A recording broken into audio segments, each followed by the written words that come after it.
जैव भू रासायनिक चक्कर क्या होता है? किसे कहते हैं बायो जियोकेमिकल साइकिल? यह एक मार्ग होता है जिसके द्वारा जीवन के लिए जो आवश्यक तत्व होते हैं, कौन कौन से तत्व, जैसे कार्बन है, नाइट्रोजन है, फास्फोरस है, ये सभी जीवन के लिए काफ़ी ज़्यादा ज़रूरी होते हैं।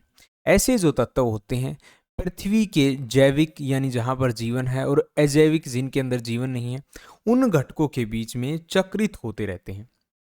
जैसे जो पेड़ पौधे हैं वो क्या करते हैं, नाइट्रोजन लेते हैं, फास्फोरस लेते हैं, पोटाश लेते हैं, या अलग अलग प्रकार के जो तत्व होते हैं, रासायनिक तत्व जिनकी जीवन के लिए ज़रूरत होती है, वो सारे वो क्या करते हैं, अजैविक घटक यानी जो जीवित नहीं है, मिट्टी से लेते हैं, पानी से लेते हैं, हवा से लेते हैं, इन सब से ये पोषक तत्व लेते हैं।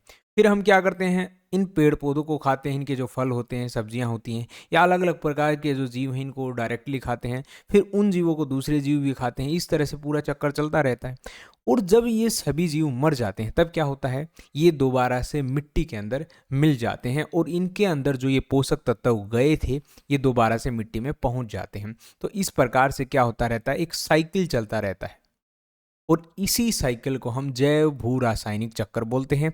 यानी कि पोषक तत्वों का, रासायनिक तत्वों का जो जीवन के लिए जरूरी हैं, उनका जैविक और अजैविक घटकों के बीच में चक्कर को ही जैव भू रासायनिक चक्कर कहते हैं।